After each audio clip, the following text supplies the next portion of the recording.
was the Travis and Some Flowers Through My Window. This is XFM 104.9 of a Saturday afternoon, just gone 6 minutes past 1. I'm Ricky Gervais, with me Steve Merchant. Hello there, hi. Good to talk to you. Karl Pilkington is over there. Alright. Hey! Keeps it real. Yeah. Respect, Karl. Oh. Rick, I just think, you know, we want to lift off the show straight away. Yeah. Into the, stratosphere. Yeah. And, the best way to do that, it seemed to me, was to resurrect a game we used to play when we first began the show in old XFM days. Do you remember the game? Do you remember the game Make Ricky Gervais Rub Me Hard. Rub You Hard? No. No, that was only in the pilot. We never actually did that on live. Okay, right. No, it was the game Make Ricky Gervais Laugh. Oh, I remember, and we used to get people, Karl, you probably didn't hear it, we used to get people to sort of send in pictures and, jokes and stuff. And if I could make Ricky laugh on air with those, he won a toffee. Things, then they won a gift of some kind. Yeah. Anyway, a lot of emails actually saying people love your laugh, Rick. So in a sense, we're giving the public what they want. They must be taking the mickey. But this is a picture I found in today's copy of The Sun, so if you're listening at home and you want to know what the picture looks like, rush out and buy a copy, only 40p. Yeah. And, are we sponsored by The Sun? We do White Van Man. Exactly. It amused me straight away, this, because bear in mind, right, it is one of the world's biggest rock stars. Okay. Just check out the face.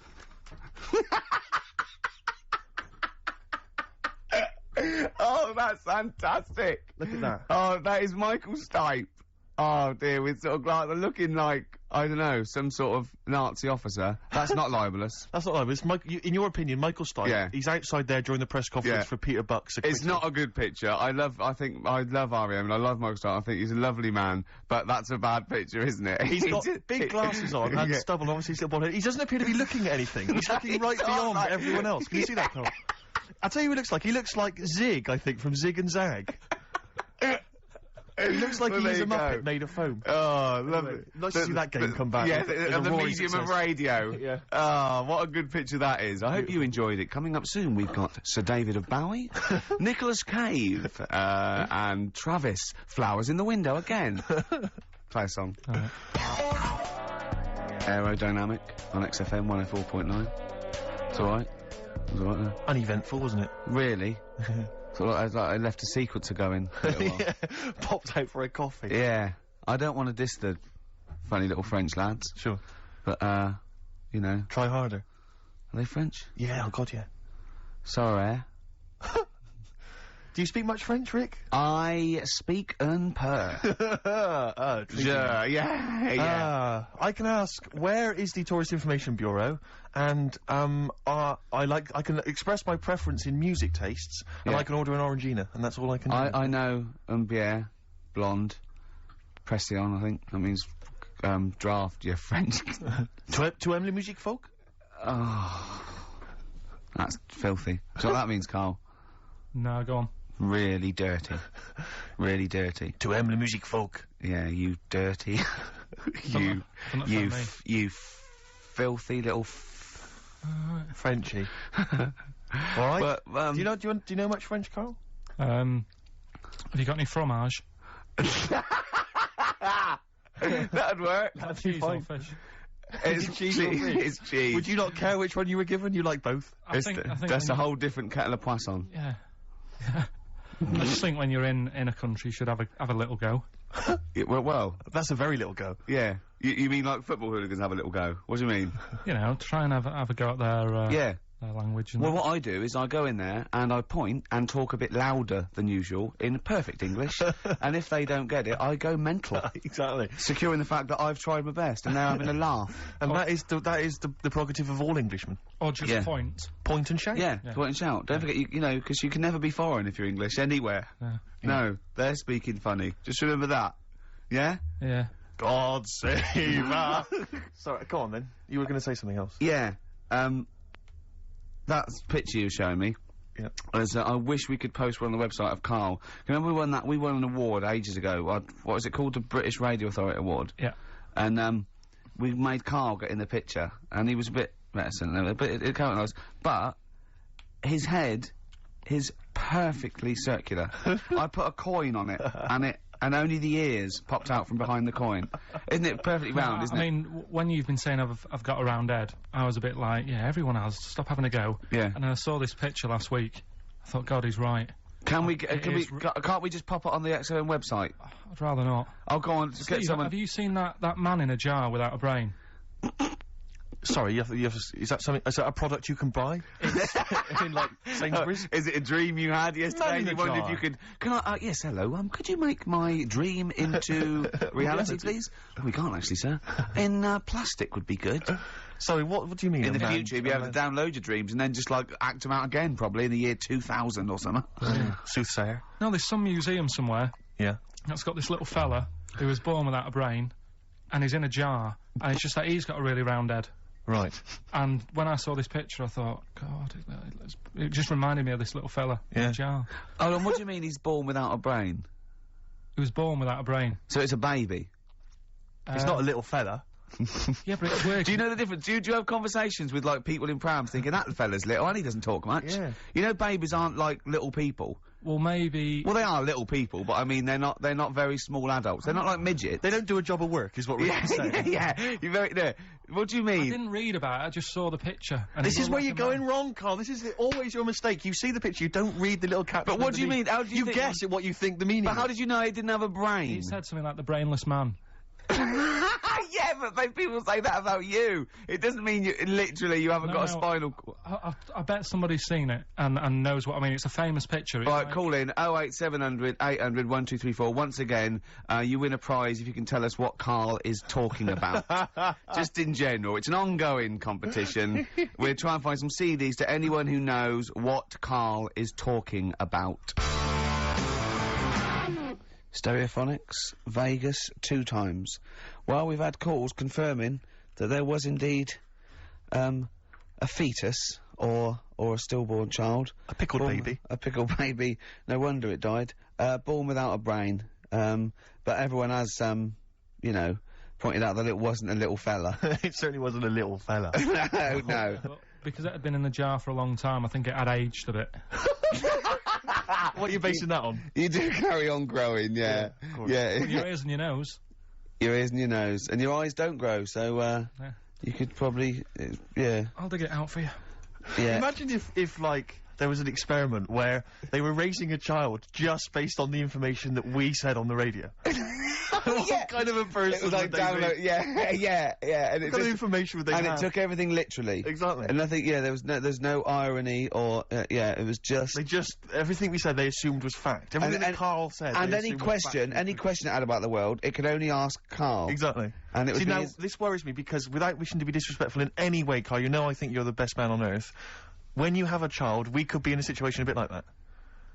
Do you know, is it a concern for you, do you think, that, like, when your son's growing up, or your daughter, and they're asking you questions, you're conscious, I mean, you yourself have admitted that Yeah, you have a sphere of knowledge which you are an expert on. Ask your mother.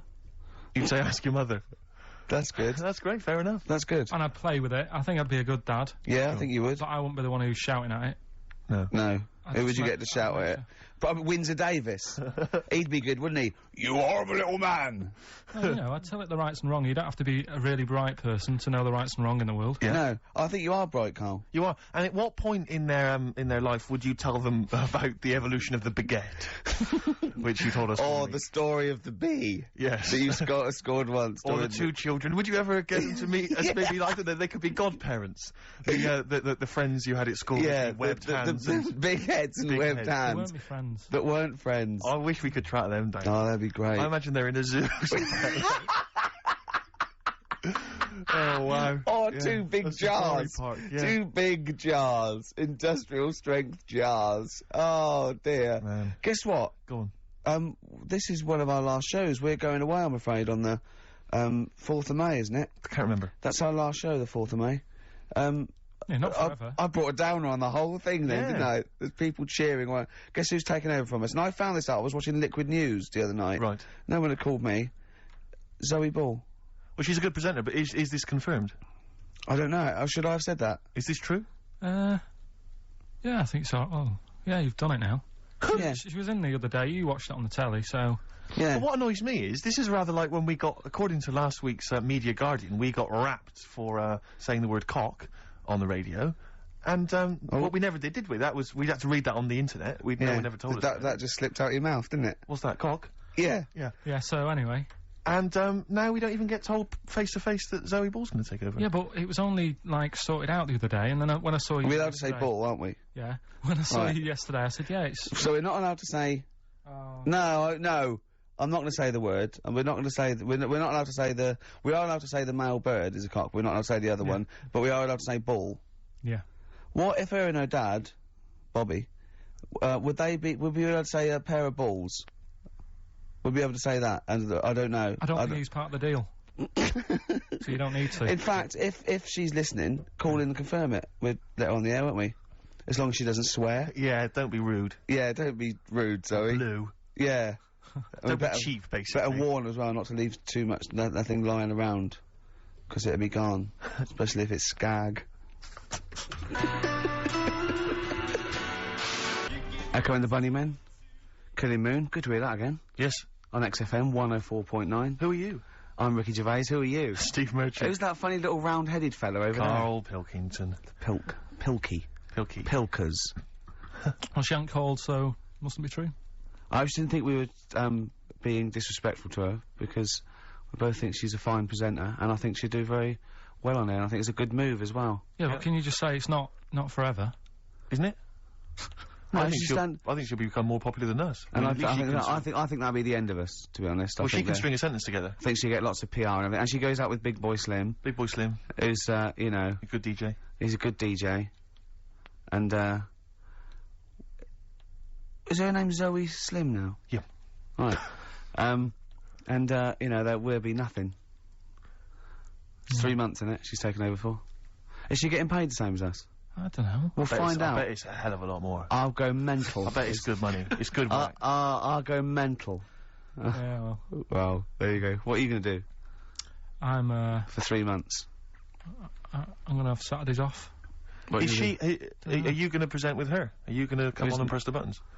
He's not allowed. No, I hope not, because, you know, you're our... Yeah. Whipping boy, co-presenter. Yeah. You're like our little fella in a jar. Yeah. It's In fact, that's what we should do with you over those 3 months. Keep it in a jar, and we can have it in alternate weeks. Like step-parents or whatever. Yeah, that'd be great, wouldn't it? Brilliant, just you can me and Steve will fight for custody. Yeah, it'll be a big jar though, you can put stuff in there. You can have, it won't be like, full of water or vinegar or whatever they do, or You won't become Pickled Karl. No. It'd be like an big air chamber, and you're sat there, and it'd be like a little, what would it be, an armchair or something?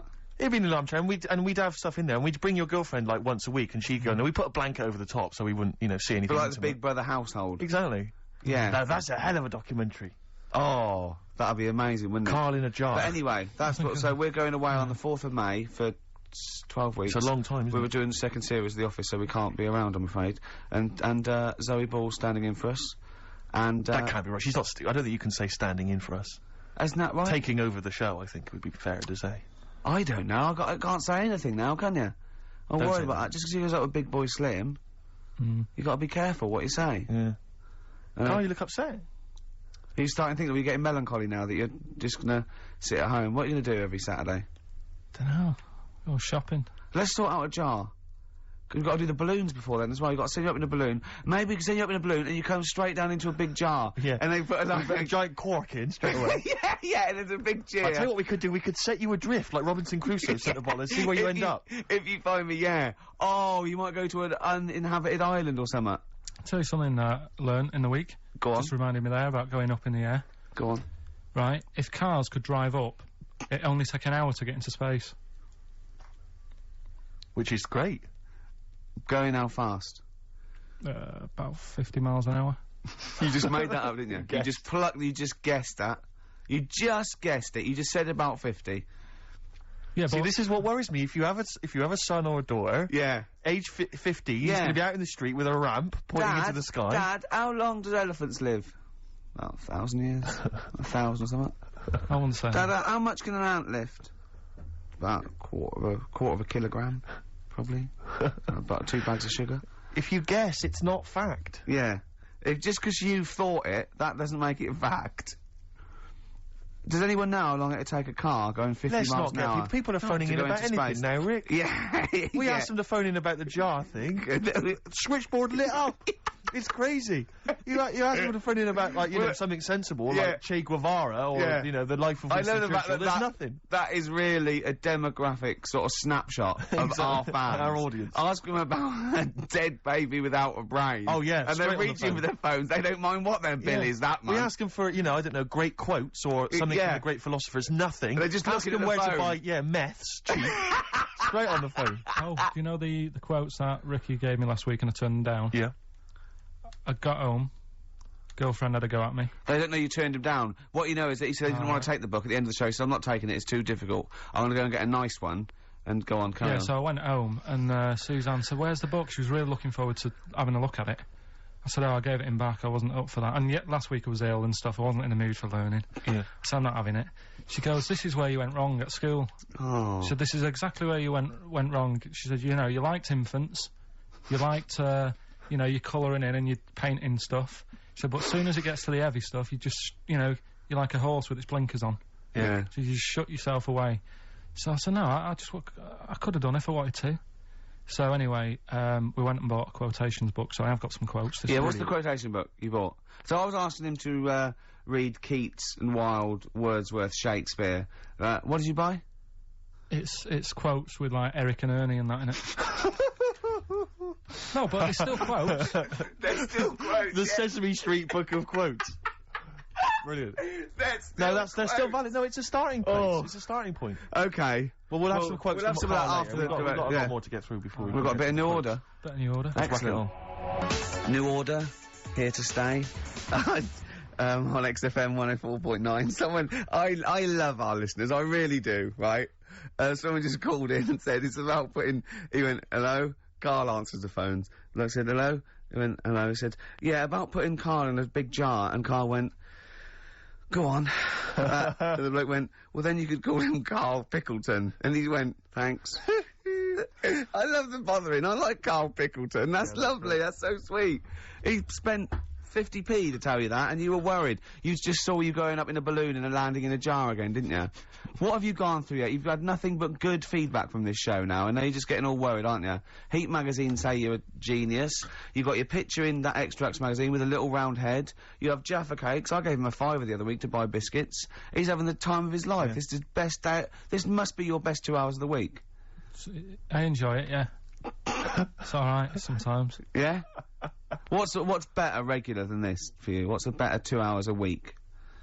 Sleep doesn't count. Actually, you're probably right, it might be this. Yeah? Yeah. Or, that 24 thing's good. Oh, I like that. I'm Probably not worth telling. mentioning. Suzanne. Yeah, your girlfriend. Yeah, well, that goes without saying, doesn't it? Oh, Is he's it done alright? it. He's pulled it round. He's pulled it round. He's a charmer. If she could come in and sit in the corner, then yeah, it would be the best time ever. That's pretty sweet, actually. Oh. She's not even in London at the moment. Oh, well, so I you didn't want even then? have to say that. You Yeah. have to say it, and you did anyway. Yeah. That's She lovely. might be listening. So. Yeah, it's Sky Digital. There's always that. There's always that danger. Yeah. Anyway, Steve, over to you. I just was wondering, because I've had an exciting week, relatively speaking, Rick, because instead of just spending it all with you, sat in a little room, as is our way, I've been doing some acting this week, as you know. I know. And I don't normally act, but I, basically, there's some people at the BBC who are making a comedy pilot, kind of comedy TV show, and, you know, and I auditioned for it, and the role was to play a sort of freaky-looking, sort of lanky geek, you know, and I don't want to say... How did you beat off? I don't want to sound arrogant, Rick, but they gave me the job on the spot. You know, so it was like, you know, obviously I'm, you know, because I'm not a bad actor, I'm not as good as Rick, but I'm, you know, What is it? I play a really tall guy, like a sort of That's the 6'7". part. That's the part, though, isn't it? About you've got a beard. I'm a character who's 6'7" inches tall, and I'm trying to win the world's tallest man. That's it. competition. Yeah. But there's always a man that beats me every year because he's slightly taller. But this year, I think for some reason, because I've been training, I can beat him. That's the And conceit. Sally Phillips, I don't know if you know Sally Phillips, she's a very good comedy writer and actress, and she's written it. So it was good fun, and so we went down there, and it was good and everything. It was, you know, a little trailer and everything. It was like the proper deal. It was really good. And the problem was yesterday, I had to dance. One of the sequences had me dancing. Now, as you know, I think I'm a pretty groovy dancer. I'm a bit of a mover. Yeah. And I have to tell you this, Rick. Do you have anyone's eye out with your elbow? I have come to some serious realizations about my dancing. Really? I was moving around like a Shire horse dancing. Really? It was terrible. I was just like quick, and they had this choreographer trying to show me some moves, and it was just... He was just like crying by the end of it. It was They were, really bad. yeah. It was so bad, but the worst thing about it is, Today, my whole body is ravaged with pain and agony. I'm utterly devastated by the agony of it. Trying to get down the stairs this morning, I swear to God, I look like Thor Herd. Trying to hobble down. It was mad. I was like I'd had several hip replacements. I was like, I had to go down at an angle, going down the stairs. It was ludicrous, and I was really worried. Suddenly I'm thinking, because I thought I was pretty fit and pretty groovy and everything. And I had been discussing with, this mate of mine, my housemate, that we should maybe start doing some exercise, because I'm putting on a little bit of weight, right? He's quite a thin, tall guy. He has a belly. I don't know how to summarise it. Have you ever seen the film Junior with Arnold Schwarzenegger? Yeah. It looks like that. Really? It's slightly grotesque. So the two of us, so we decided that we were going to do some exercise together, right? This is what we're going to do. Each morning we were going to get up, we were going to exercise together. That won't happen. Right, well, no, but wait, Rick. You see, you're wrong, because a couple of days ago I said to him, listen, what we should do is get one of those, like, health videos, you know, those kind of training videos, what they called, like, I don't know, they might have an aerobics thing, or a sort of hour-long workout. And I said to him, get one of the ones that's hosted by, like, Pauline Quirk. Elle Macpherson or Cindy Crawford, you know, someone like that, someone sexy, right? So, I swear to God, we went down this morning, we put it on, right? Just want you to picture this scene, right? It's me and my mate in our shorts, right? 9 o'clock in the morning, working out. You didn't actually do it. To Helen from Big Brother's video, right? It was the cheapest one, Steve, he told me. Thanks very much, mate. We saw that advertised as well. Working out, right? And the two of us in our shorts, she's there, like, you know, she's the closest there is to a living Homer Simpson, right, shouting out stuff. I just wanted to be reassured, Rick. There's nothing gay about that, is there? There's nothing a touch kind of fruity about that image. No, I mean, the ones you do avoid would be sort of Liza Minnelli workout. Cher. Graham Norton, obviously. Yeah. Dale Winton. Gay Byrne. Right, sure. He's not gay. No. But, I mean, the name's a little bit gay, isn't it? Yeah. So I think Helen from Big Brother, you're probably safe. Who else? I don't know what else to tell you, really. But I mean, because I know you've got a personal trainer, I'm obviously not in that kind of state, there's kind of states at the moment, I don't have that kind of cash. No. But, you know, I'm obviously quite excited. What have I got to look forward to? Do I go through a pain barrier? My trainer, Pink Eric, we call him. Yeah. I sort of box a little bit. But what I'm saying is, do you go through a pain barrier? No, I stopped way before that. Right. And I sit down and have a beer. Right. There's no point in going through pain, because it'd just put you off. Sure. So, if you start feeling any sort of pain, or any, breathlessness, or any aches, sit down immediately. Now, is it right that he's worked out a special routine for you where you don't have to get up? Yeah, well, he actually said, I remember the first, I got my food diary, and he was looking at it, and I could see he sort of feared it. He feared taking on this challenge. And this is a true quote. At one point, he said, right, okay, cut cheese down to 5 times a week then. I must have haggled from 4. Cheese down to 5 times a week. And it's sort of like, I'm my own worst enemy. Because if I cut out cheese and beer, I would just lose weight. Like, it would drop off me in a month. So what I'm doing, I'm fighting it all the time. I haven't changed my sort of eating and drinking habits, but I now work out 3 times a week. It is an uphill struggle, Steve. Yeah, of course. It's just, so you're just keeping an even keel. I know, well, yeah, so I can live longer to eat more cheese and beer. Do you exercise, Karl? Do you do any exercise whatsoever? I used to go to a gym in town, but it wasn't the sort of, the hard work of doing the, you know, the stuff. It was just like, it was like 60 quid a month. Yeah. I thought, well... Crazy, isn't it? That's not good. So I just got out of my way to sort of walk everywhere. Do you know what I mean? Instead of jumping on a bus, like a nice day like today, walk into work. Or, you know, run up the stairs. You're skinny, though. You run up the stairs? What? You're really skinny, though. No, but I do eat a lot of, like, crappy food, so I reckon, I mean, what did they say? When you get to 30, it all just... You go mental, don't you? Yeah, they say that. Play a record. That's the philosophers, isn't it? When you get to 30, you go mental. No, I Oh, mean- Descartes. Yeah, I think so, no. Play a record. Better Bowie? Oh, yeah, I brought this in. You'll love this, Steve. Oh, you know this, I think, I'm sure. This is a great Bowie track off Aladdin Sane, one of my favourite albums. And this is Lady Grinning Soul. It's beautiful. Badly Drawn Boy, Silent Sigh on XFM 104.9. I'm Ricky Gervais. You can do your own. Oh, right, okay, my name's Steve Merchant. Yeah, Karl. I'm Karl. Yeah, exactly. You've not lost interest, have you, Rick? No, of course I haven't. Okay. Go on. It's silly to, I've said it once, I was a bit bored with just saying your names. Okay. I don't mind saying mine, because I'm sort of interested in that. Yeah, sure. But the other ones are sort of more of a chore. Do you know what I mean? There's nothing in it for me. Yes, there's no actual I'd personal gain. rather not mention either of you. Okay. So, if you want to do it from now on. Yeah. Okay? Yeah. Okay. Well, listen, obviously still got plenty to come. We've obviously got some great music, Rick, and that's well, I've got, a bit of Nick Cave and the Bad Seeds. Actually, an album you introduced me to, and I'm gonna play, Into My Arms. Looking forward And to you it. know how beautiful that song is. That's true enough. Yeah. But I was talking about this little bit of acting I was doing yesterday, and not wishing to be disrespectful to anyone that was involved, but there was obviously some extras or supporting artists, as I believe they're known, and you know, all good, lovely people, really putting the effort in, doing good work and everything. But there's this one guy I was stood next to, and you know, he's quite a tall guy, not quite as tall as me, but tall guy, you know, quite a good-looking bloke, or whatever. And I just sat there, and he obviously gets quite boring because there's a lot of just hanging around and people waiting and stuff, fixing lights. I just stood next to him, and he just went, oh, he was looking for something to say to me, obviously, and he went, looking forward to the new Guns N' Roses album? And I went, I didn't realise there was one on the way, actually. He went, yeah, obviously they, Slash won't be in it, because obviously Slash is no longer with them, but, bloody a sweet child of mine, one of my favourites, just started singing some of the songs. I went, okay, great. He went, Without irony, I absolutely assume. without irony. He was just wanting to get onto a discussion of Guns N' Roses, but I'll tell you this, he did not look like a rocker in any way. He looked like a bloke who would work in sort of an accountancy, agency, or Barclays, behind the counter, something like that. Very well scrubbed, well groomed. I'd say there's nothing wrong with Barclays or the people who work therein. That's true enough. Okay. So he goes, yeah, I mean, I got into them with Appetite for Destruction, the classic first album, but I even, you know, I enjoyed the Spaghetti Incident as well. I mean, I like all of them. Yeah. And I'm like, right, okay. And he goes, I said to him, you ever seen them live or anything? He went, I have not seen them live, no, but I was lucky enough to be at Donington, Monsters of Rock, and Slash's Snake Pit was playing, which was Slash's solo effort. if you remember. Yeah. And he went, I've never been to those live gigs before, and I was down in the mosh pit. Oh man, and I was down there, and I'll tell you this, have you been in the mosh pit? I went, oh no, he goes, oh, it's crazy down there, it's wild. A guy threw a punch at me, I punched him, knocked him straight out, he knocked me out, someone says, fight went off, oh, it was amazing. I went, you're gonna go back? He went, no, I won't, because once you've done something like that, you can never repeat the experience, you know. I mean, everyone there was dressed in black. I think I was the only guy wearing a white t-shirt. I was like, okay, I could just imagine him tucked in as well. That's why I attacked him. Exactly. It's like ants. Yeah. They Slash himself, so yeah. get the tall yeah, there's a termite in the nest. Exactly. And they just turned on him. But so anyway, so I'm going, okay, so do you go to gigs often? He went, no, I don't think I'm ever going to go to another rock gig.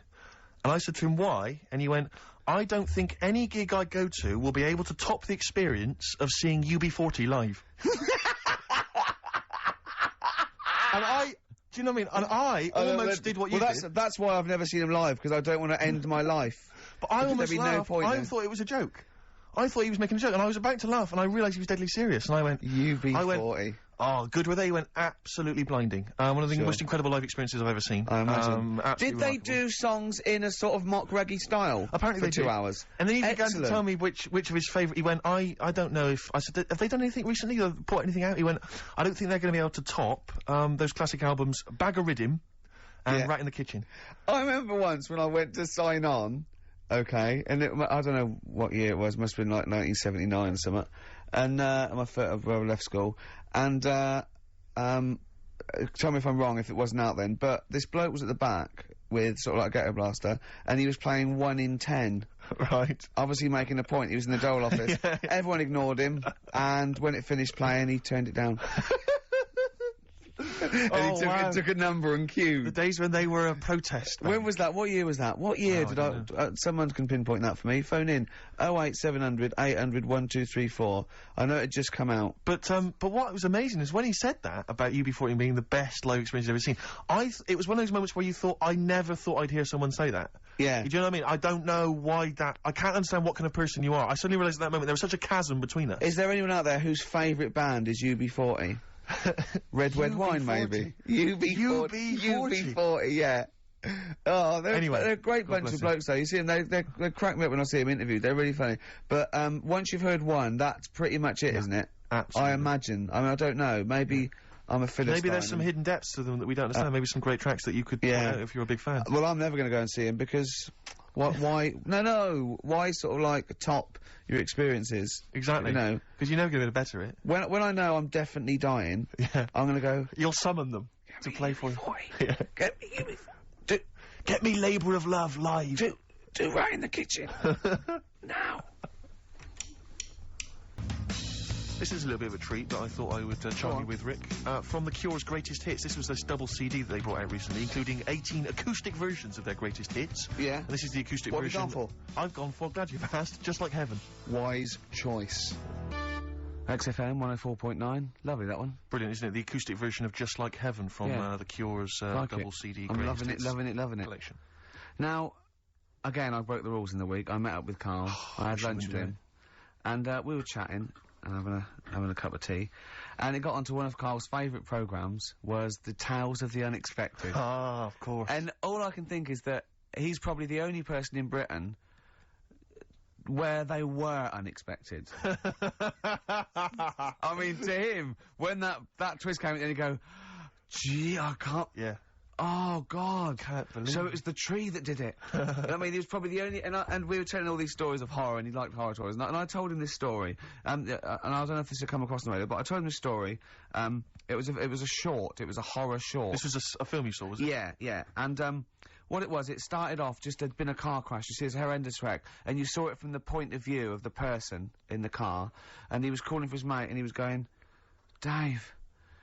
And he sort of looked over and saw a body without a head that had been thrown at you. He goes, oh no, Dave, Dave. And then into the field of view came Dave, his mate, and looked at him with a look of horror.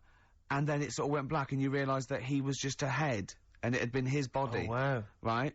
Yeah. And I said, then it came up at the end, at the executions in the French Revolution, people experience consciousness for, you know, and he went, oh, no, he said, it wouldn't be for that long. And then he went, if it was a chicken, it would work. Imagine remaking that film, but it's two chickens in horrendous car crash. Their own fault for driving. It would work. No, he wasn't having that. Yeah. No, it was too long. And I think he said, how long was this film? I went, oh no, 5 minutes. He went, no. It would work if it was a chicken. I like the way that Karl in something like, when you relate an incident like that, he's appalled and offended and annoyed by the people that made it, even though he's never seen it. Oh, he's annoyed, yeah. Like, you have it... I want to see it. I think it's a good idea. Yeah. But they should have thought it through a bit more. Yeah, yeah. Do you have a favourite Tales of the Unexpected, one that you remember particularly that shook you up? Yeah, we were talking about the one on, where, there's some woman in prison. Have you seen that one? No, I can't remember them all. Right. This woman's in prison. Yeah. And, she gets a bit friendly with the guy who takes the dead bodies out. Right. And, he said, I can get you out of here.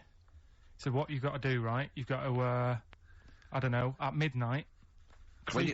When you hear the bell toll, that means there's been a dead body, yeah, there's been a dead body. So what you've got to do is go into, like, the, place where all the dead bodies are, get in the first coffin on the right, and then I'll come along and carry you out, and you can run away and escape, right?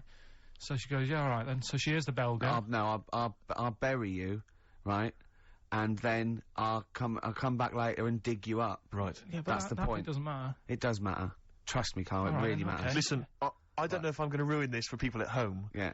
Can I just skip to the end? I would imagine that she gets buried and he doesn't come back, and she has to get buried alive. Better than that. Okay. Yeah, she does it. She gets into the coffin. Yeah, shh. Go on. Right. So she gets in the coffin, and she's lying there for ages. She's and buried. She can feel a bit of movement going on, so she's obviously, you know, being carried somewhere, so she's thinking, this is it, I'm getting out. And she's lying there for ages and thinking, why isn't someone coming and lifting the lid off this? Do you know what I mean? Letting me get out. So she's really bored. She gets a lighter out, right? Lights it to have a look at who she's lying on. It's only the fella who said he'd help escape. Oh. How bad is that? That is... How bad is that? So it is quite important that she's buried alive then, isn't it? In retrospect, you realise that the jeopardy is that she is buried alive and can't get out. Yeah. It makes it so much worse, doesn't it, than just like lying in the morgue and going, actually, I'm getting out of here. Yeah. This isn't going to work. Look at Karl's face. Having told that, he's so pleased. His face is lit up. He's beaming like a child. Have you seen any? Is that your favourite horror thing ever? That's a good one. And let's see if anyone knows what the finger is. When that bloke was under the ground, wiggling his finger. We were talking about one with some fella who's stuck in the ground or something. This is a motif I noticed in your particular favourite ones. Yeah, right. People stuck in the ground. Go on. Right. So she's It's a fella, is it? Yeah, a fella stuck. Now I seem to remember it just being his foot, to be honest, being stuck in a hole. And no, he was under the ground and he got a little thing out of the pavement and he put his finger up and wiggled it to try and attract attention. Then you see a woman come along and her stiletto heel just knocks his finger off. You see, I'm wondering whether it's the same one as I saw. Yeah, it could be two like that, couldn't there? They were running out of ideas by the last series. It's a big theme in Hollywood. Or, what was that one you told me about with the porn? That was a good one. Oh, this was fantastic, right? Right. There was this, Sorry, can I just check now? We're just remembering classic episodes of the Tales No, Unexpected this is important. Well, I saw one, right? I saw one, on Tales Unexpected, right? And it was, these two gents, what they used to do, they look down the obituaries, and they'd blackmail, the wife or the son of a dead eminent person, like might be a priest or a doctor, or something, and they'd go and they'd say, he bought some, erotic, stuff from us, before he died, and he owes, 100 guineas and all this sort of stuff. And they'd pay up because it'd be so embarrassing. They just didn't want them, so they'd just pay him, right? And this one bloke said, who are these people? I'll meet with them. And he goes round there, and he goes round, and, they go, your father, he goes, my father could not have bought any erotic material from you. And they did it, he goes, he couldn't have, he's blind. Right, and that was the twist. And Karl went, so it was magazines, not videos then. Yeah. Now think about it, Steve. Is that so stupid? Well, presumably it was set in olden times because people, professional right. pornographers don't tend to call it, you know, erotic material. Yeah. They tend to call it, you know, juicy jugs or whatever. But more than that, I don't understand how a video is going to be any use to a blind person either. I know that you can hear the sound, Karl. Look at him nodding like he's caught me out. Yeah, what sound will you hear? Do do do do do do do do. Your meter needs looking at? Yes. Cut. What's then? What's that? Then it's just noises, isn't Occasional it? groans. Yeah. Right. You could listen through the wall at your neighbours. He does. I mean, that's why I save a lot of money. But I thought you were going to point out, Karl, that they could have had a Braille porno. Now, have you thought of that? Look, feel the lumps on that. Exactly. Think about it, Karl. Think about it. You're excited now. Yeah. Your girlfriend's away, Karl. Yeah, the cheese grate is only under the cupboard. Now, she's a good-looking lady. Oh.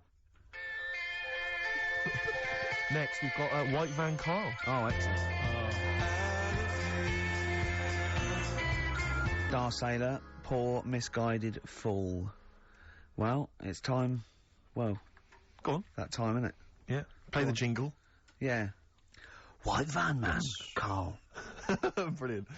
Recorded at great expense, that jingle. Yeah. Yeah, this is where we just hijack an idea from The Sun, which is White Van Man, where The Sun asks, in this instance, a cabbie by the look of it. Oh no, a fruit and veg shop owner. Ours is slightly different because the Sun sort of like pick on a perfectly normal member of the public. Exactly. So that's where we've got the the upper hand. Yeah. And they ask him about the you know, the hot potatoes. This week, Karl, my first question to you, well, your thoughts, please, on the criticism of the BBC over their coverage of the Queen Mum's death. What do you make of this? You're aware of all the criticism that Peter Sissons asked some probing questions? No, I thought it wore was a burgundy tie. I thought that's it. Yeah, he just had it didn't show respect. He just had a burgundy tie on. See, that's not really not showing respect, is it? No, it's not. You know, you show your respect by sort of doing the news on it, giving her a bit of coverage, and showing, you know, bit of publicity. What a good woman she was or whatever. Yeah. And then you move on to sport news or whatever. Do you know what I mean? Yeah. I totally agree. I don't like the way everything's morbid. I was thinking about it. It's like, you know, the way in birthday cards and that, people always put funny things in them. I think you should save things like that for funerals, for like funeral cards and that, and try and cheer people up at times when they're low. Do you know what I mean? Because on your birthday you're quite happy anyway, so you don't need someone putting a funny comment in a card. I think, you know, when you send a card... What would you suggest? Well, you know, whoopee cushion, but on the vicar's chair. How would you liven up the funeral? Just little things in the card. I mean, just writing stuff like, well, you know, at least you're still alive or whatever. So as you're giving the eulogy, that'd be good. So suppose someone's husband's killed in a car crash, you go around with some flowers and a little card, and it says, "At least you're still alive." Well, maybe something funnier than that.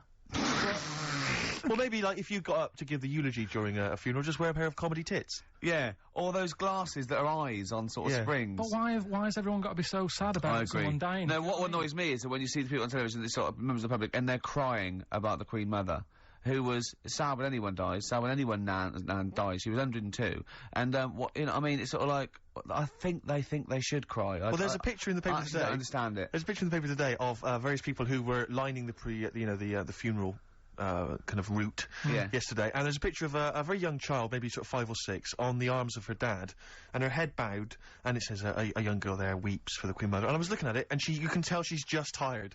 Well, she's just tired and bored. It's so transparent that it's not crying. It's most just, people what are we cry doing when their here? nan dies. Exactly. You know, it's sort of like. But what is a 5-year-old girl gonna be? Why is she gonna be crying? The Queen Mum said, "Oh, I can't believe it."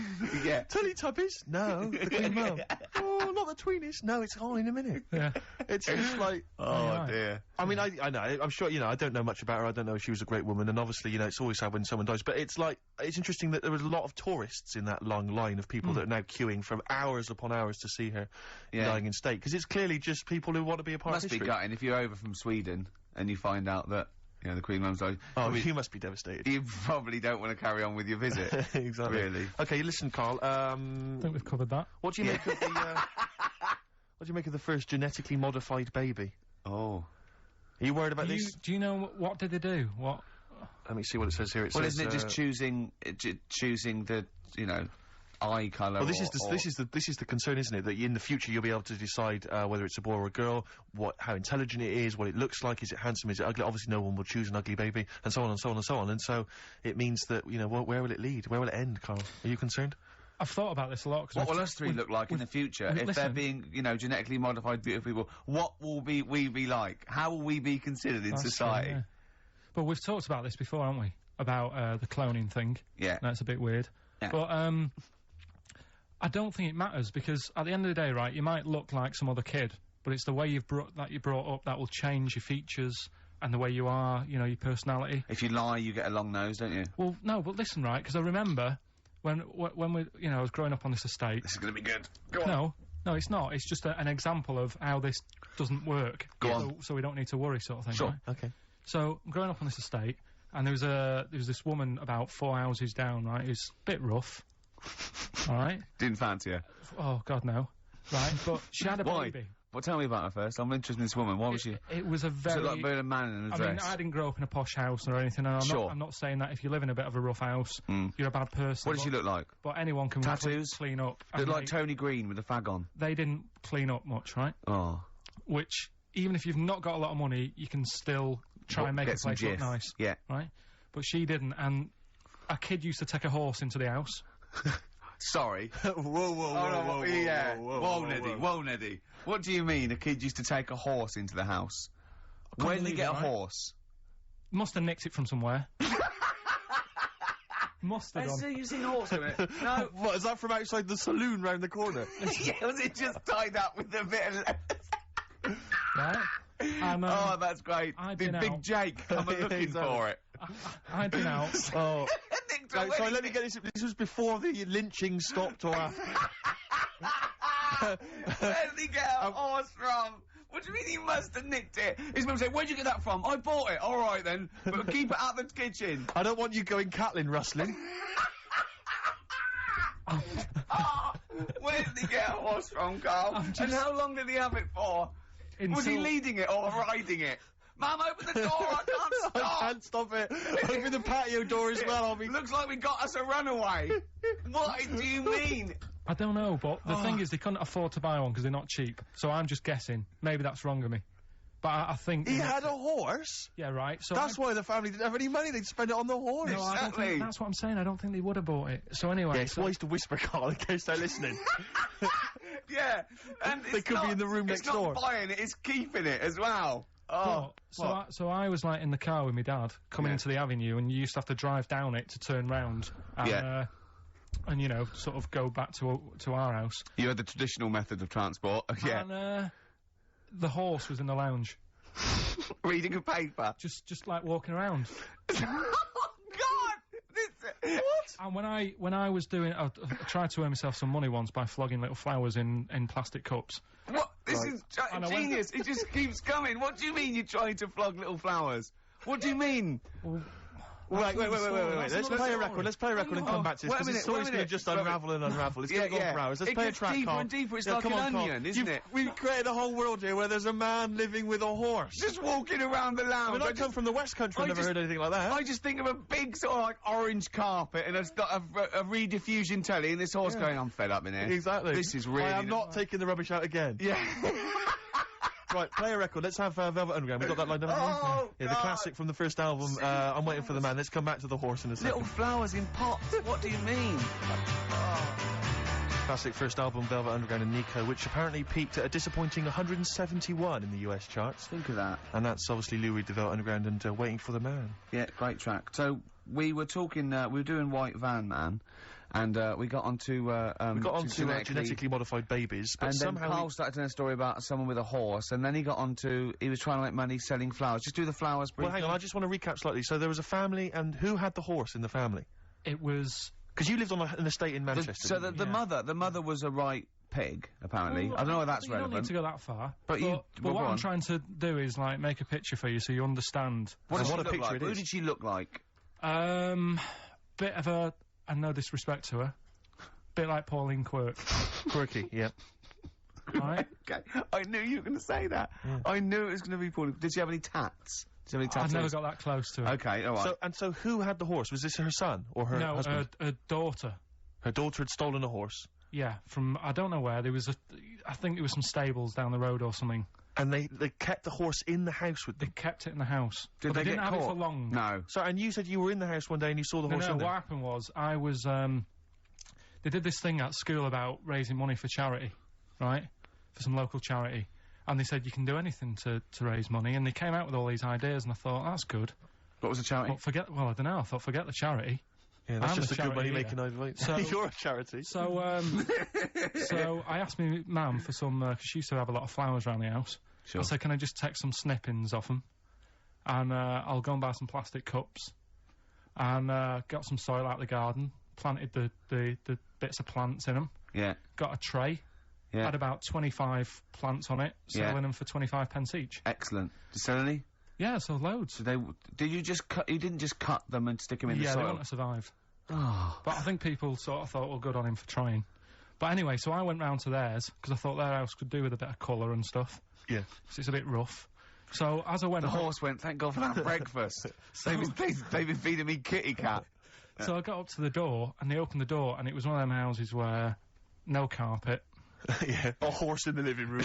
You know. We've all been there. and, Yeah. and the horse was walking around the living room. Oh. I looked quite happy and everything, because I always say that about animals. Black Beauty right? was on. Yeah. Well, think about it, right? If you were a horse, where would you rather be? In a little wooden hut with a load of hay, or in like a house with a Central heating. 3-piece suite and Sure. a telly and that? Telling you that. No, but I was saying this the other day, And an Atari. right? I was walking through London the Commodore other day, 64, Yeah. rubbish. Exactly. walking through London with Suzanne, right? Yeah. And you know, like homeless people always have dogs. And Yeah. she said, "Oh, I hope she looks after it." I said, "They've got that dog is happier than most dogs Right. because people always walk past and give it a pat on the head. Yeah. It's with its owner all the time. Yeah. It's out in the open. It's not locked up in a house. Yeah. It doesn't You know what I eat, mean? but other than that. No, it does eat though. They're always all right. So that's what I was saying. I think this horse was doing all right for itself. Do you know? Well, not many horses have got their own house. Exactly. For a start, yeah. But anyway, that's That's what by we the were talking by. about. Yeah. So anyway, this family, who's a bit what we were talking about. It was about cloning. Genetically modified kids Yeah. and all that Yeah. stuff, yeah. Right. Now, what I'm saying is, you could say, you know, right, Steve, you could have a baby, right? And Ricky could see it and say, God, I want one that looks like that, Yeah. right? It could happen, Rick. So, Come on, work with him. so you take it to the doctors, and I don't know what they do, they inject it with something or whatever, Yep, that's how it's done. Yeah. and get a little baby, and there it is, it looks the same. Now, the thing is, you separate, you both go off and do your own things, Yep. right? Now, you look at Stephen, you look after your baby, Yeah. you treat it well, you give it good food and I'm that, a good dad. all the vitamins and stuff. Yeah. Ricky just gives it cheese, right? So then it changes its looks. It goes a bit fat, you know. It gets tired easily and that sort of thing. Now, when this family, Why am I just feeding a baby cheese? right? This family who had a horse in their house. Yeah. They had a little baby, and my mum went round and said, "You're not going to believe this, but it's a beautiful looking baby, right?" Yeah. And I was like, well, you know. And the weird thing is, it was a good-looking kid. But as time went on, they didn't really look after it. And I'm not saying, like, abusing it, but it used to run around, it used to play out till, like, 10 at night. Yeah. It used to chase cars. Right. It was a bit... Did it have hooves? Yeah, no. Chase cars! Right? What sort of kid chases cars? Oh, God. No. was it called Rover? The weird Did it catch stick? It's Liam, it was called, right? Right. Now, the weird thing is, it was a good-looking kid, but as time went on, and all that, like, not eating properly and its hair was all patchy. It's not Liam Gallagher, is it? And chasing cars on that, and it became an ugly kid. It's definitely Liam Gallagher. And that's what I'm saying, right? You can clone all you like, but at the end of the day, it's how you brought up. Brilliant. Wow. Whoa. Life. Wow. That was a hell of a point. Oh, God. But am I right? You're always right, Carl. Finally, White Van Man, what do you make of the fact that Sainsbury's are bringing in square tins? Is that a concern for you? Is that true? Apparently so. Why? Dunno. Because like it's easier to stack. This is what the guy in the Sun has said. That should be interesting for... that should be... His comment on Sainsbury's are bringing in square tins is that should be interesting for meatballs.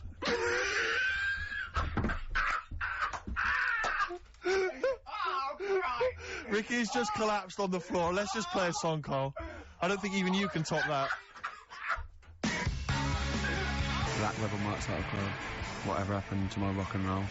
Well, near the end of the show, just time for the re-education of Karl revisited. Mm-hmm. Still got Nick Cave to come, haven't we? Absolutely. Now, Karl, you read a quote book. What did you learn from it?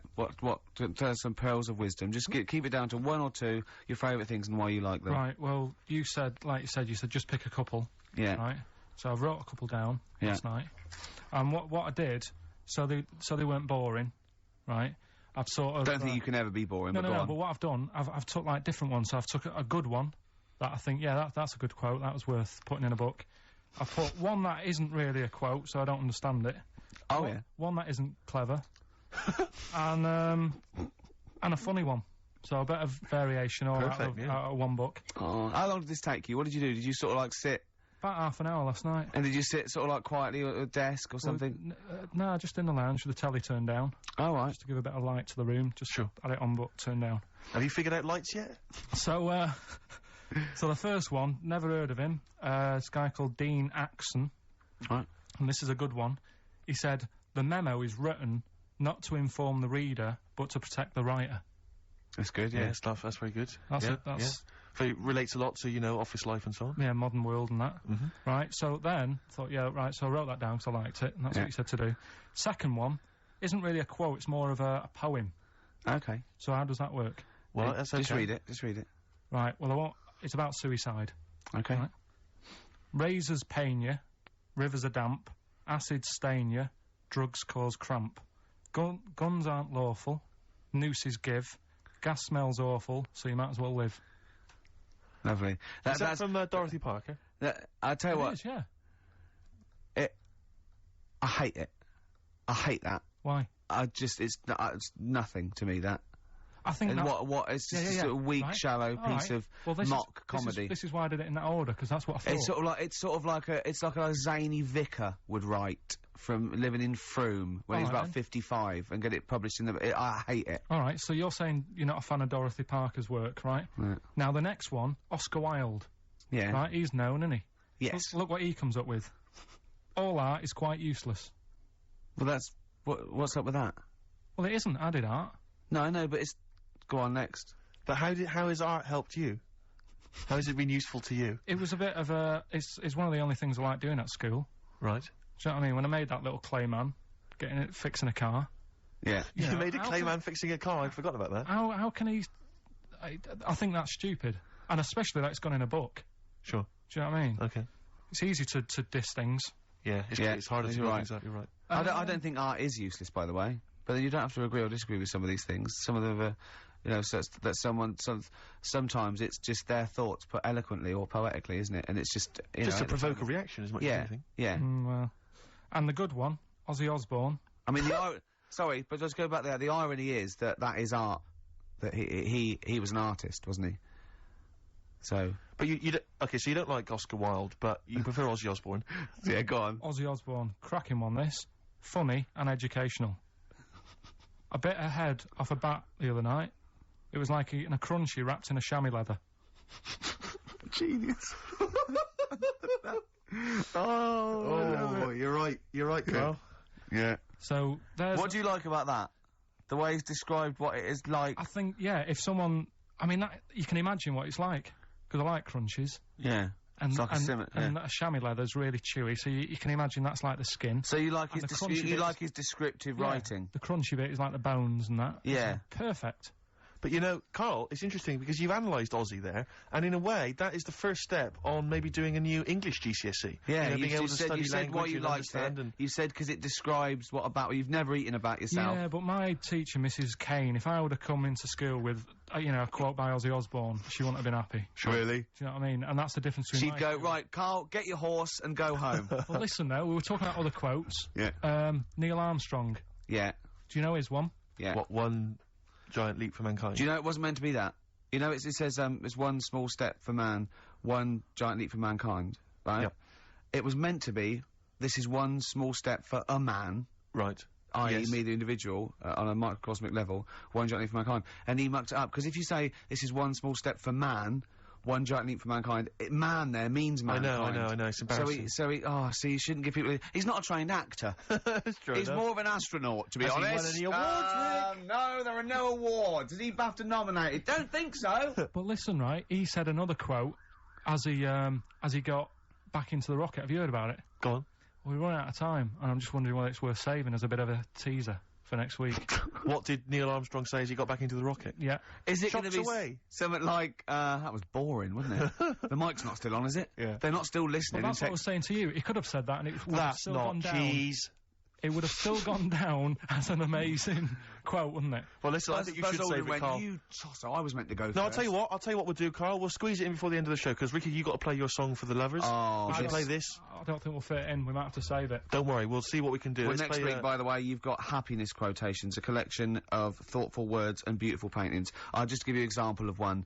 Happiness is a perfume you can pour on others you cannot pour on others without getting a few drops on yourself. It's lovely, that, isn't it? Brilliant. You can't be happy with that. I'll This do is it. Nick Cave and the Bad Seed, from the Boatman's Call. It's a beautiful song. Any song that starts off, I don't believe in an interventionist God is alright by me, and this is Into My Arms. Nick Cave and the Bad Seeds, Into My Arms. Well, that's it, we've run out of time. We have indeed. So no time for, Karl's quote, that'll have to come next week. Yeah, we'll save that for next Neil time. Armstrong. Well, I hope you, enjoyed it. Goodbye. All right, Rick, come on, sound a bit chirpier. It's not that depressing. Well, yeah. Sports next. You know how excited you are? Go on. You love the sport, do you?